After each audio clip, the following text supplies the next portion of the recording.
Aloha Kauai, and welcome to Island Warrior.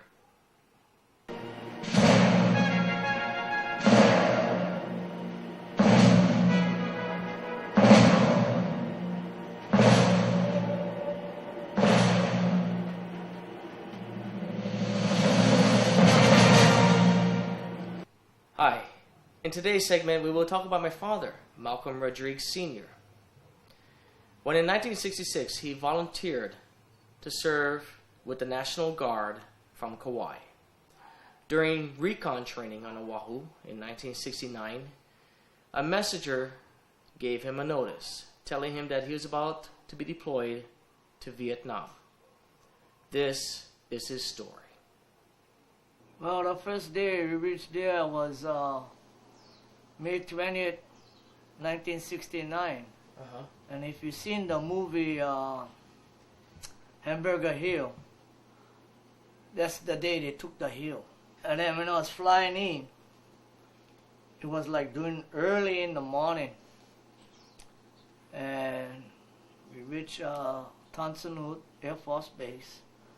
And we got out, and we had like a couple hours to get filing in and all that at the airport, and then bang, catch the bus, not bus, but military vehicles. Apparently, one day on July 25th, 1969, there was an incident where you were decorated. Can you tell us about that? Yeah, we were on patrol that day, and where I was down in the Mekong Delta, it's all rice paddies and plain of reeds, tall grass, like that. And most of them were farmers. We reached this village, and I had a bad feeling about that place we were staying in, and I was a point man at that time, and we shammed for a couple hours, just looking around, staying in our position and everything, but a hoochies like that, and somehow we kind of had a feeling that somebody is watching us, and then come that evening, we know we're going to be targeted. And so what we did came just before nightfall, so we could see at least.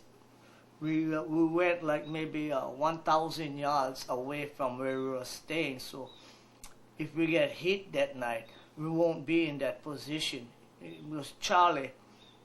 He's working on the fields and everything, and then come night, he's out killing, trying to get us out. And so we moved, and just we were moving, they opened up on us. I see. AK-47s and everything, and next thing you know, we all jumped behind the dike, and it was just all rice paddies. What happened was, somehow I could see where the fire was coming from, and me and my squad, we totally opened up with M16s, and then we were calling in for gunships to come in and everything, and to set up some flares. Like, I was stupid, but I crawled about 100 meters in the rice paddies, and I was like soaking wet, muddy and everything, and It was a scary situation, yeah, obviously. spooky. But I crawled towards the enemy. But as I crawled towards the enemy, they weren't firing at me, so I knew they didn't see me because it's dark. Yeah. When I got into the position where I could fire at them, hoping that my man wouldn't be firing at me, Because I passed the word down. I says, hey, I'm going to go that direction or that, you know. And so I went into the direction and opened fire. I threw a couple grenades, opened fire, and the next thing you know, after about 10-15 minutes, there was no shooting. And by that time, the choppers started coming up, and we had flares going and everything. And I think my platoon sergeant or somebody called in and says, "Oh, we have a man out there. We had a man out there, you know." Mm-hmm. Yes. That was you. That was you. Yeah.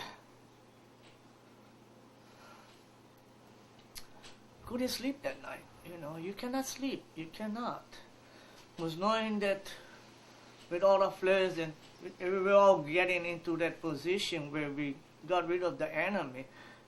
Had, I think, was 6 or 7 of them, but they were kind of scattered around. But they were hit by our fire and my couple grenades, and we yeah, that was the worst thing.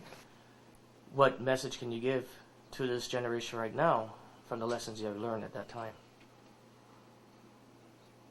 Was there anything that you can pass on to what we can learn from what you experienced? Though the United States has always been involved in conflicts and war and everything, and the politicians, they're out there facing it, and I think they should give the veterans more courtesy and more pay for what they went through, because this will never get out of my mind. This will never get out of my mind. You see, I get scars in my mind because of what happened, killing people, and I never killed nobody before in my life. And like you said, you grew up really fast. It is a life. You became a man in experience. no time flat. Mm-hmm. Not a teenager or young punk, you know. Well, Mr. Rodrigues, I want to thank you very much, who is my father, actually, Dad. Thank you very much for this really, really informative and outstanding interview. Hopefully we can do something about this on Huiki some other time. Thank you very much. You're welcome. Mahalo. Aloha. Aloha. Thank you for watching this segment of Island Warriors. We hope to see you again. Mahalo.